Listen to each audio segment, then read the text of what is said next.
O vídeo de hoje é sobre a Sabesp. A Sabesp é uma das maiores empresas de saneamento do mundo e ela está na lista aí de praticamente todas as casas de análise do Brasil.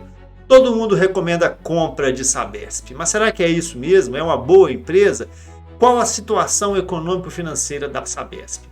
Tem muita gente até que me passou um áudio aqui e me falou o seguinte: Igor, Sabesp bateu um lucro aí em 2024 de 9,5 bilhões de reais. Foi só privatizar que o negócio está bombando. Será que é isso mesmo? Foi só privatizar que a empresa deslanchou? Então, nesse vídeo eu vou fazer a avaliação econômico-financeira da Sabesp.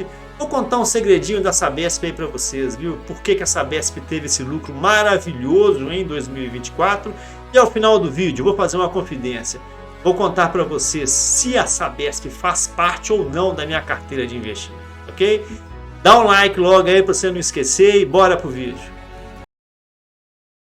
A Sabesp é a maior empresa de saneamento do Brasil, atuando em 375 municípios no estado de São Paulo e fornecendo água para mais de 28 milhões de habitantes e serviço de esgoto para 25 milhões de pessoas.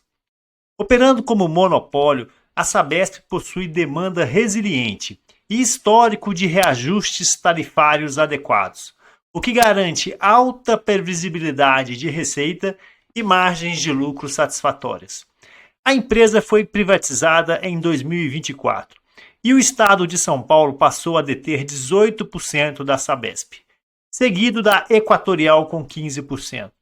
O percentual remanescente de 67% é o free float, livremente negociado na Bolsa de Valores. Após o processo de privatização, os contratos foram unificados em apenas um contrato, com a vigência até 2060. Esse contrato foi celebrado com 371 municípios, incluindo a cidade de São Paulo. O novo contrato de concessão implementou uma nova estrutura regulatória, visando reduzir o poder de intervenção do governo e permitindo um aumento nas receitas, com revisões tarifárias anuais a partir de 2026. Por outro lado, a empresa se comprometeu a antecipar a meta de atingir uma cobertura de 99% no fornecimento de água para a população e 90% na coleta e tratamento do esgoto até o ano de 2029. Mas isso demandará investimentos de cerca de 70 bilhões de reais. Considerando os grandes investimentos necessários, a Sabesp provavelmente financiará seu fluxo de caixa com empréstimos. No entanto, a expectativa é que a liquidez permaneça adequada devido à nova política de dividendos, que prevê aumento no pagamento dos dividendos somente após a conclusão do programa de investimento. Com a privatização, a Equatorial Energia, que se tornou a segunda maior acionista da Sabesp, ao adquirir 15% da empresa por 6,9 bilhões de reais, deve manter a sua posição por pelo menos 5 anos. E na nova estrutura de governança, a Equatorial indicará 3 dos 9 conselheiros. Indicará também o presidente do conselho e o CEO da empresa. O Estado indicará 3 conselheiros. E os outros 3 restantes serão independentes. A política de dividendos da Sabesp passou por modificações devido ao processo de privatização da empresa. E a tendência é que o payout aumente gradativamente, saindo dos 25% em 2025 e chegando a 100% em 2030.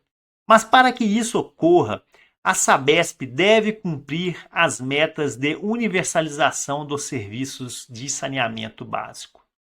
Atualmente, a empresa paga dividendos apenas uma vez por ano, geralmente no mês de junho, e os dividendos são bem baixos, não chegando a 2% na média nos últimos 5 anos. A Sabesp, segundo a Moody's, é uma empresa AAA. E o que isso significa? Isto significa que é uma empresa que tem risco de crédito muito baixo. A Sabesp é uma empresa que tem alta capacidade de honrar as suas obrigações financeiras. E atualmente a Sabesp possui 685 milhões de ações em circulação. E o valor de mercado da empresa está estimado em 75 bilhões de reais. A empresa está listada no novo mercado da B3, o mais alto nível de governança corporativa. E suas ações têm alta liquidez, com negociações diárias de cerca de 360 bilhões de reais. O beta da Sabesp é 0,95, indicando que para cada 1% de variação do Ibovespa, espera-se uma variação de 0,95 no preço da ação da Sabesp. E a volatilidade? A volatilidade da Sabesp é de 25%, considerada adequada para as empresas do setor de utilities. Então, pessoal, vamos fazer a avaliação econômica financeira da Sabesp. Eu utilizo a análise dinâmica de balanços e para isso eu peguei os balanços de 19, 20, 21, 22, 23, 24, fiz a reclassificação e auferi os três indicadores, que é o capital de giro, a necessidade de capital de giro e o saldo de tesouraria. E para começar, eu gosto de fazer a representação de blocos do último balancete disponível, que no caso é o de dezembro de 24. E o que a gente vê? Nós vemos uma empresa muito diferente de tudo que tem na B3. E por que ela é diferente? Pessoal, a necessidade de capital de giro ela é negativa em 3,6 bilhões de reais. O capital de giro ele também é negativo em 1,3 bilhão de reais, né? Tudo muito diferente, né? Normalmente o capital de giro ele é positivo, né? E a necessidade de capital de giro também ela é positiva. Algumas vezes a necessidade chega a ser negativa, mas nada de muito raro, né? Agora essa representação ela é muito rara, isso aqui é menos de 5% das empresas possuem uma representação nessa estrutura, né? E essa é uma estrutura que ela já tem se mostrado dessa forma nos anos de 23 e 24. Na verdade, ela foi fazendo uma lenta transição desde 2021 para cá, né? Se a gente for olhar o gráfico, né, pegar esses indicadores e plotar no gráfico, né, o que a gente vai perceber? Que é uma empresa que está aí com a tendência da necessidade de capital de giro declinante, cada vez mais baixo, o capital de giro também cada vez mais baixo, mas a necessidade de capital de giro ela cresce de uma forma muito mais forte do que o capital de giro, né? Então sobra dinheiro que fica em tesouraria, né?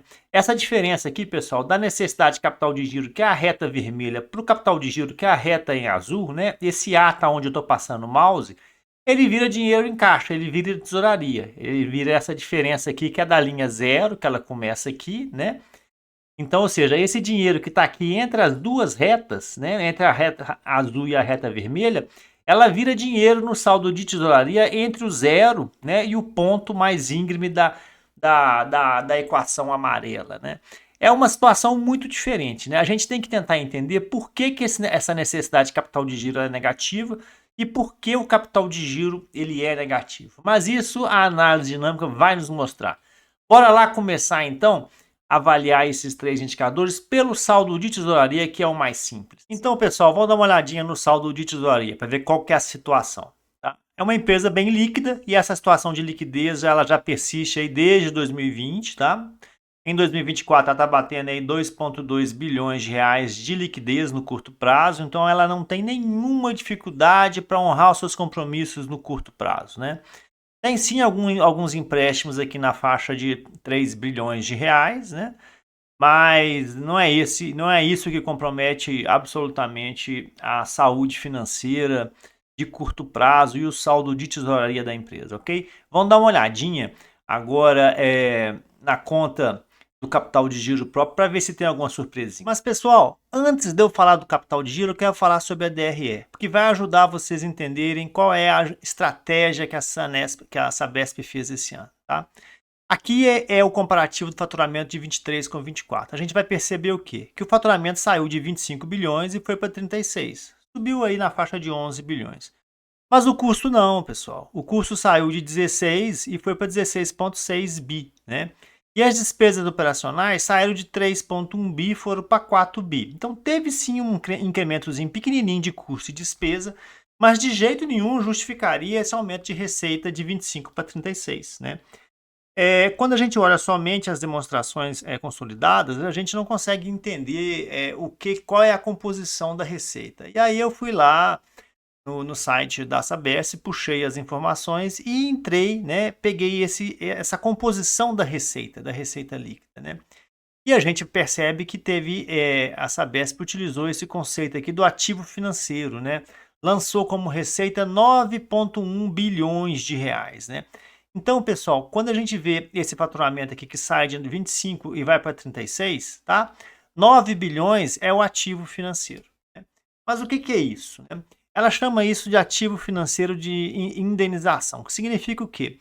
Como a Sabesp ela consolidou lá todos os contratos dela em um único contrato, né?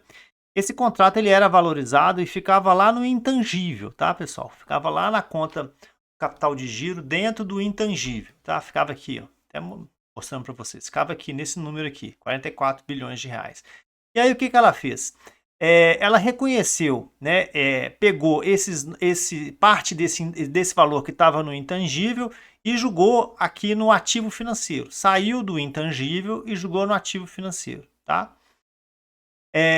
Mas qual é o valor que ele jogou lá? Ela jogou o valor de face, o valor histórico, seria 8 bilhões 450. A atualização, né, que é de 9,150, ela joga também no ativo financeiro, né? Por isso que essa conta aqui, ela no ano anterior, ela era zerada e de repente ela passa a figurar com um número de 17,6, sendo que 8,400 sai do intangível e vai para o ativo financeiro, né? E os outros 9 bilhões de reais, ela amarra na receita financeira, né? Então entra aqui 9,1 bilhões no ativo financeiro e joga no incremento de receita aqui, faturamento da empresa, né? E aí o que acontece? Isso está errado? Não, isso não está errado. Isso é uma forma que ela valorizou aí o seu patrimônio, né, na conta do ativo financeiro, fez essa transferência e aí ela criou essa receita de 9,1 bilhões sem custo, né? Sem custo. O único custo que teve aqui são os impostos lá, o imposto de renda e a contribuição social que ela pagou lá na última linha, né? E aí o que acontece? Com isso, como ela cria esses 9,1 bilhões de reais aqui, ela cria aqui uma ilusão de ótica na DRE, né? A DRE ela gera um lucro no ano aí de 9,5 bilhões de reais, né?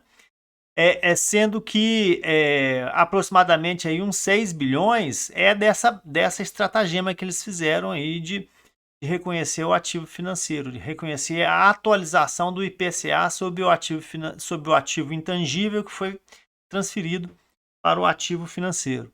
Complicado, né? Mas aí o que acontece?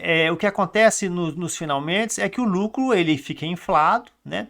E aí esse lucro, quando ele fica dessa forma, um valor tão alto, em torno de 9,5 bilhões de reais, ela pega 6,5 bilhões, joga para as reservas de investimento, faz a apropriação dos 500 milhões de reais para a reserva legal e paga juros sobre capital, dividendos, imposto de renda. Essa turma toda aqui, ela joga para efetuar o pagamento no longo prazo, né?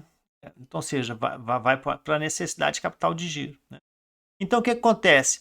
Quando a gente vê aqui, já indo para a questão do capital de giro, quando a gente vê esse capital de giro que ele fica negativo, né, em 1,3 bilhões de reais, ele foi muito impactado pela questão desse ativo financeiro que eu expliquei para vocês, né? Que ela valorizou o ativo da concessão, né? Transferiu do intangível para o ativo financeiro, como tinha um valor do IPCA atualizado pelo IPCA, que o governo em algum momento vai pagar esse valor.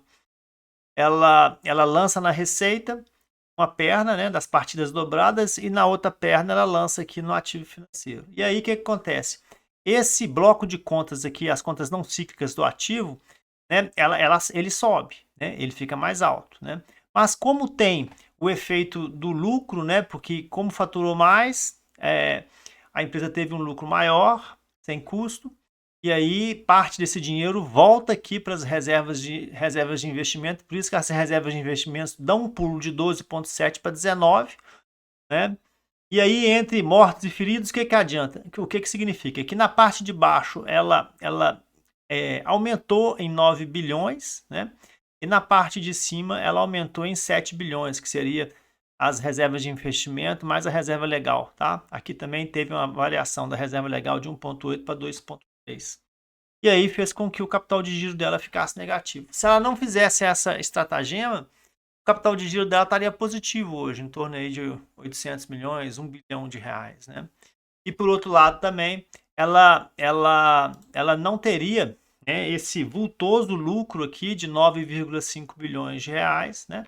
E ela não teria que distribuir esses dividendos aqui, né, juros sobre capital próprio, dividendos, nem recolher esses impostos de renda aqui na faixa de 2,2 bilhões de reais, né?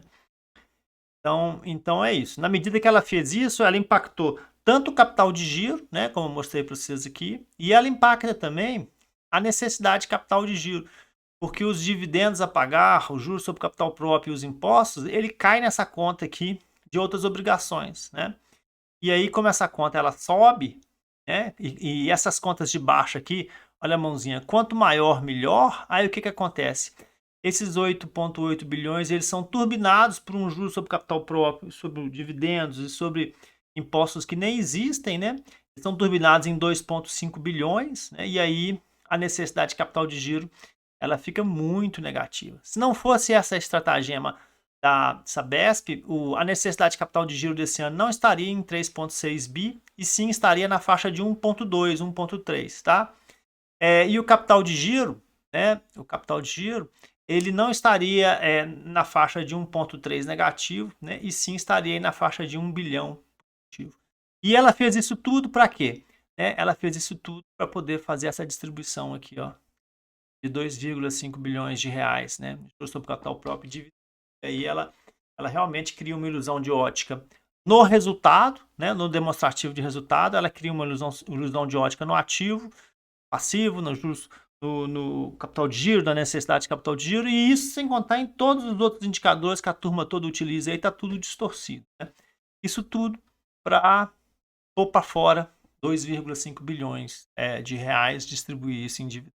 Ainda, pessoal, em relação ao EBIT e ao resultado, eu fiz essa planilhinha aqui só para mostrar para vocês como que essa estratagema da Sabesp altera todos os indicadores, né? O faturamento aqui, quando você faz uma análise, né, precipitada, você percebe que o faturamento aumentou demais, foi para 11 bi, aí você fica feliz da vida que o CMV diminuiu, saiu de 62, foi para 45, o EBIT bombou, saiu de 24, foi para 42, o lucro líquido, né, aumentou muito, saiu de 13,8, foi para 26, aí você fala, nossa, aí os resultados da privatização dando certo aí, ó, tá vendo? Tinha que ter privatizado mesmo. Só que não é isso. Só que não é isso. Esses indicadores aqui estão todos distorcidos por causa da estratégia que ela fez de julgar aí a valorização do tangível, da concessão, no resultado financeiro, né? Distorce tudo, é tudo distorcido, né? Olha para você ver, né? O lucro líquido aqui, que é o que importa, é em dinheiro, sai de 3,5, vai para 9,5, no EBIT sai de 6,3, vai para 15,9. Mas aqui tem um grande volume de dinheiro que né, só para voltar mostrar para vocês, que é essa grana aqui, ó, esses 9,51 do ativo financeiro, ele não tem contrapartida em custo, né? Então ela fez essa estratagema, ela valorizou, como eu expliquei para vocês aqui, né? Ela pegou a valorização do IPCA, né, que dá os 9,1 bi, jogou na receita, reconheceu, e aí ela altera todos os indicadores, tá? Então, assim, se você pega essa Sabesp, vai fazer uma análise fundamentalista dela com base em indicador fundamentalista de site de internet, está tudo errado. Você faz com base nos indicadores dinâmicos também, eles estão errados. A diferença é que os indicadores dinâmicos, eles te ajudam a entender onde que está o problema, né? E aí você vai investigando, passo a passo, né? E aí eu cheguei nessa situação que a empresa realmente distorceu o resultado dela, né? Tanto o EBIT, quanto o lucro líquido, quanto o CMV, né? Em virtude dessa estratagema. Então, esquece indicador fundamentalista. Tudo que você olhar na internet de 2024 em relação à Sabesp está profundamente equivocado. Em relação ao endividamento, esse sim, não tem jeito dela ter feito nenhuma estratagema contábil aí, tá, pessoal? Então, realmente, a empresa de 2019 para 2024, a dívida líquida dela aumentou, saiu aí de 11 bi, tá batendo quase 20 bi, né? São um acréscimo aí de algo em torno de 10 bilhões de reais ao longo do período, né? Ela está com o resultado financeiro aí dos últimos 2 anos muito ruim, né? Na faixa aí de 7 bi de resultado financeiro negativo. Isso come o seu EBIT. Aqui, mais uma vez, o EBIT está distorcido, né, em torno de 15,5 bi, só que aqui tem aquele dinheiro todo do ativo financeiro, né? Tá tudo distorcido. Tanto que quando você pega a dívida líquida, que é de 20 bi, e divide pelo EBIT, você tem aqui um coeficiente de 1,3, né? Quem acompanha o canal sabe que eu gosto muito de pegar a dívida líquida, né, e dividir pelo EBIT para ver qual que é o endividamento da empresa. Quanto mais perto de 1, melhor, né? E no caso aqui a gente percebe que está tudo distorcido, porque ela pega 19 bi de dívida líquida e divide por 15,5 de EBIT. Só que esses 15,5 não existe, né? Tem um dinheiro aí que não é financeiro, é um endividamento contábil. Então, por isso que hoje o endividamento, a relação dívida líquida EBIT da Sabesp deve estar em torno aí de 2,6, né? Teria que tirar essa ilusão de ótica de EBIT, né? De qualquer jeito, não é um indicador ruim, é um indicador bom, assim, para o setor ele chega a ser até bom, né? Todo mundo sabe que eu gosto do indicador de 1, né? O número 1. Mas o que acontece? Aqui o indicador não é ruim, por quê? Porque a empresa tem receita recorrente, né? Pro resto da vida.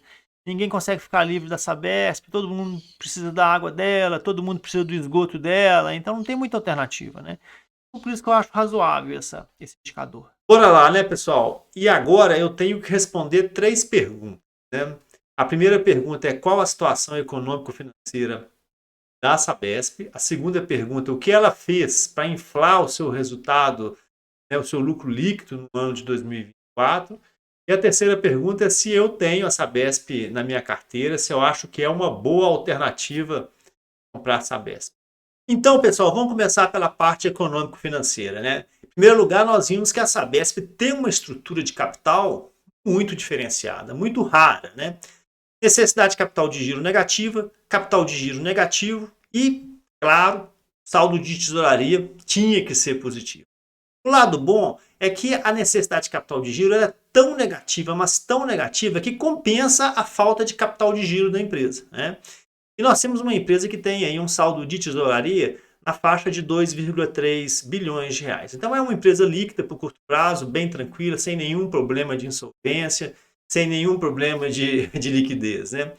Agora, por que a necessidade de capital de giro dela é tão negativa, né? Avaliando a necessidade de capital de giro dela, a gente tem alguns pontos que merecem atenção. Em primeiro lugar, a rúbrica do contas a receber. Se a gente comparar a Sabesp com a Copasa, nós vamos ver que a Sabesp ela tem um contas a receber muito mais enxuto, né? A gente pega lá o contas a receber e calcula ele em função do faturamento, né? A Sabesp é 12%, a Copasa é 16%. O que significa isso? Significa que a Sabesp tem menos dinheiro na praça, né? Provavelmente é menos inadimplência. A gente viu aí nos últimos 2 anos, né, principalmente de 24 para 25, que a Sabesp fez aí alguns acordos aí com a Prefeitura de São Paulo para quitar alguns precatórios que existiam, né? Agora, em 2025, ela fez uma negociação, era mais ou menos 2,5 bilhões em precatórios. Ela fez um acordo para colocar para dentro 1,5 bilhão de reais, né? No ano passado, ela fez a mesma coisa, tinha aí uma conta de algo em torno de 700 milhões de precatórios, ela fez um acordo para algo em torno de 455. Esse dinheiro entrou no caixa. E entrou de uma forma muito boa, porque isso já tinha sido até baixado, né? Já tinha sido dado como perda, né? Então, o primeiro ponto é o seguinte, que justifica uma necessidade de capital de giro negativo. Um contas a receber muito bem gerenciado, né? Muito bem gerenciado. Mas tem uma outra situação também que é interessante, que é a questão do dividendo. A Sabesp, obviamente, é uma empresa lucrativa, mas ela tem uma característica que incomoda muita gente. Ela paga dividendos uma vez por ano, né? E é geralmente no mês de junho. A gente quer o quê? Todo investidor quer que a empresa pague trimestralmente. Janeiro, fevereiro, março, paga abril. Abril, maio, junho, paga julho. Sabesp não. Janeiro a dezembro, ela programa para pagar em junho, né? Então, o que acontece com esse dinheiro? Esse dinheiro ele fica, né, financiando a operação, e isso é muito bom.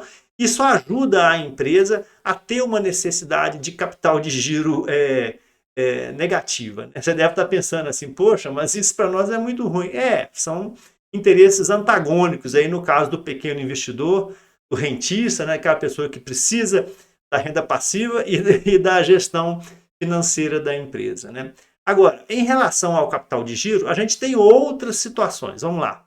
E no capital de giro, pessoal, a gente viu que basicamente o capital de giro dela ele é negativo em virtude daquelas três contas lá, né? Investimento, imobilizado, e os ativos de concessão. Esses valores são muito altos, algo em torno de 45 bilhões de reais. Então não tem capital de giro que seja suficiente para isso. Ela tem um imobilizado muito grande, uma operação muito custosa, muito cara, requer muito investimento para fazer rodar, e aí o capital de giro dela é negativo, né? Qualquer valor que ela tenha lá em reservas, no patrimônio líquido, tudo isso foi consumido de uma forma muito severa, né? E aí o que você tem? Você tem uma empresa que sim, ela gera resultados bons, em 2023 ela gerou resultados espetaculares, mas em 2024 ela deu uma explodida, o lucro líquido foi muito alto, na faixa aí de 9,5 bilhões de reais, né, e chamou muita atenção do mercado, né? Mas o que aconteceu? Por que essa empresa teve tanto lucro e qual foi o impacto desse lucro no capital de giro e na necessidade de capital de giro, né? Vamos lá, vou falar. E aí o que acontece? A Sabesp ela tinha lá 2, 3 centenas de contratos de concessão com as diversas prefeituras, né, do estado de São Paulo. Como houve a privatização, o que aconteceu? Todos esses contratos foram aglutinados em um único contrato só. Aí o que a Sabesp fez? Ela virou e falou assim, eu tenho um contrato só, que agora vai até 2060, eu tenho parte desse contrato que já está reconhecido lá no meu ativo intangível, só que eu tenho um valor a receber lá na frente, né, que é corrigido pelo IPCA. Então eu quero já valorizar o meu ativo financeiro. E aí o que ela fez? Ela pegou parte do dinheiro que estava no seu intangível, jogou no ativo financeiro e atualizou, né? E quando ele atualizou esse valor, surgiram 9,1 bilhões de reais, né? Ela pegou esses 9,1 bilhões de reais e jogou dentro do ativo financeiro. Por isso que o capital de giro da empresa em 2024 ficou pior ainda, né? Ele caiu, ficou mais negativo ainda, porque houve essa jogada contábil, né? Mas aí o que acontece? Como na contabilidade tinha um negócio que chama partidas dobradas, né? Então você não tem como fazer um lançamento de uma perna só. Se você jogou 9,1 bilhões de reais no seu ativo financeiro, você tem que jogar outra perna em algum lugar. E onde ela jogou? Ela jogou isso na receita. No que ela jogou na receita, isso não tem custo.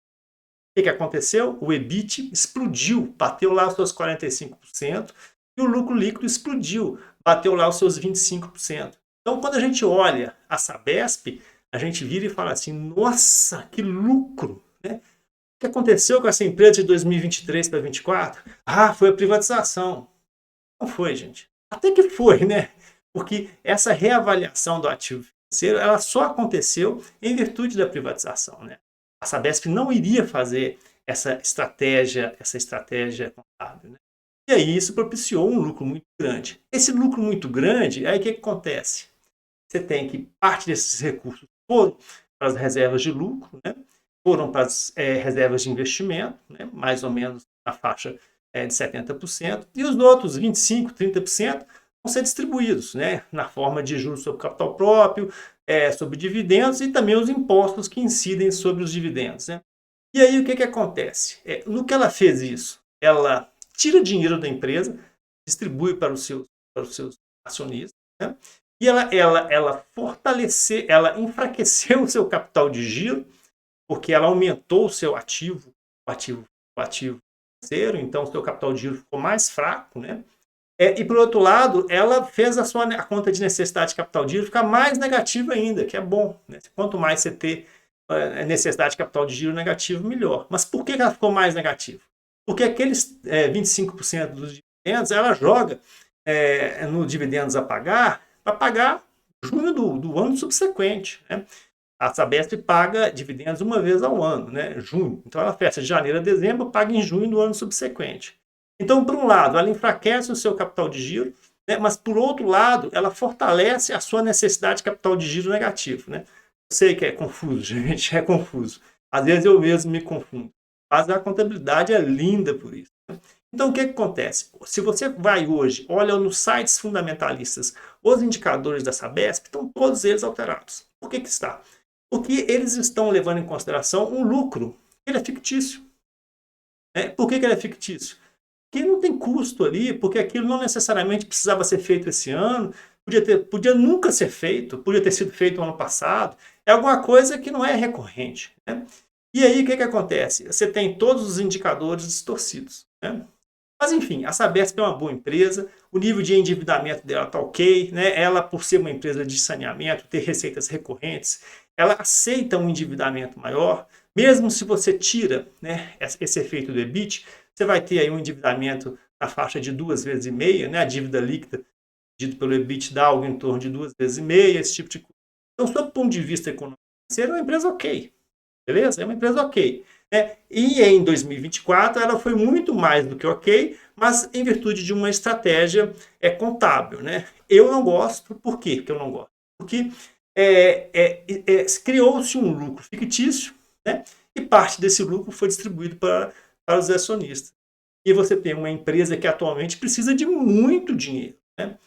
Por que precisa? Vou explicar. A Sabesp precisa de muito dinheiro porque até 2029 ela vai ter que investir mais ou menos 70 bilhões de reais para conseguir bater as metas, né, que ela pactuou no processo da privatização. Né? Todas as metas foram antecipadas, da universalização do saneamento, do direito à água, do direito ao tratamento de esgoto, da coleta de esgoto, esse tipo de coisa, e ela precisa de 70 bilhões de reais. Só que, gente, a Sabesp é uma empresa de valor de mercado de 75 bilhões. Né? Como assim, então, ela precisa de 70 reais até 2020? De onde vai vir esse dinheiro?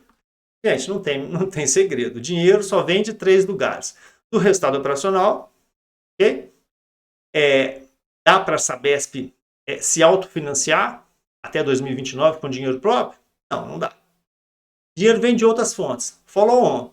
Você, investidor aí, ó, toma cuidado. Pode escrever. Vai haver follow on nos próximos anos. Precisa ter dinheiro novo na empresa para custear esses investimentos. Qual que é a outra fonte de capital? Endividamento. E isso a Sabesp ela tem também condição de se endividar, porque é uma empresa que tem AAA, né? A Moody's, né? Recentemente agora, a Sabesp fez aí emissão de debêntures, né? Que são empréstimos, né? É endividamento do mesmo jeito, né? Só não é no banco, mas é na praça, né? Comigo, com você, com um pequeno investidor. E a Moody's a qualificou como AAA. Então ela não tem problema de ir no mercado buscar dinheiro. Mas o que vai acontecer? O que vai acontecer é o seguinte: maior endividamento, maior despesa financeira, menor lucro. Né? Isso é tão óbvio, né? E esse é o problema da Sabesp. Então, pessoal, a Sabesp é um negócio super legal, bem gerenciado, no passado, no presente e no futuro. Ainda mais agora com a Equatorial, que é uma empresa referência também de gestão. Né? A minha preocupação não é essa. A preocupação é o seguinte: é que ela tem um grande desafio. É muito dinheiro, é muito trabalho, né? E isso vai gerar receita lá na frente. Mas calma, e essa receita provavelmente ela tem menos qualidade. E o filé já foi feito, né? O filé, o centro de São Paulo, as grandes cidades, tudo isso já está atendido. Quando se fala em universalização do saneamento básico, são as áreas mais distantes. Né? E essas áreas mais distantes elas são mais caras e elas te geram menos receita. Né? Vou fazer uma comparação rapidinho. Imagine, por exemplo, um prédio no centro de São Paulo. Você chega lá, coloca uma tubulação de esgoto, você vai pegar esgoto lá de 300, 400 unidades. Né? Agora, né, você expandindo para áreas que não são atendidas, isso não existe. Né? Você vai ter lançar não sei quantos metros de tubo para fazer uma ligação, lança mais não sei quantos metros de tubo para fazer outra ligação. Então, assim, obviamente, a rentabilidade desse investimento que vai acontecer nos próximos 5 anos, ela vai ser diferente. Se a gente pudesse isolar a rentabilidade até 2025 e de 25 para 29, como se fossem duas divisões, com certeza absoluta, né, o EBIT, o lucro bruto, né, o lucro líquido dessa operação, a margem de contribuição dessa operação nova vai ser muito menor. Vai ser muito menor. Isso é um ponto negativo para saber. Então, pessoal, eu já respondi duas perguntas. A primeira pergunta foi a situação econômica-financeira, eu já expliquei. A segunda pergunta foi a questão de como que ela inflou o lucro, né, em 2024, eu já expliquei. Agora eu tenho que confessar se ela faz parte da minha carteira ou não, né? Não, ela não faz. Ela não faz parte da minha carteira. Eu perdi, né, o ponto de entrada em 2024. Queria ter tido a felicidade de comprar ela em 2024, porque eu estaria saindo agora em 2025, né? Por quê? Porque eu não acredito que daqui para frente ela vai crescer tanto. Acho que ela vai passar bons anos andando de lado em virtude da necessidade de endividamento que ela vai ter, da necessidade de aporte, ela vai trabalhar com fluxo de caixa virado. Então, assim, acho que o momento não é adequado, né? Sob o ponto de vista de dividendos, nem pensar, né? Uma empresa que paga dividendos uma vez por ano, 2%, não faz o menor sentido. Então é isso. Pessoal, eu fiz o vídeo com muito carinho para vocês. Vocês têm alguma coisa para me sugerir? Escreve aí nos comentários. O vídeo está muito chato? Tem alguma coisa que eu poderia cortar? Escreve aí nos comentários. Vou ter muito prazer em trocar ideia, conversar com vocês, acatar aí as suas sugestões, se possível. Ok? Muito obrigado. Fiquem com Deus.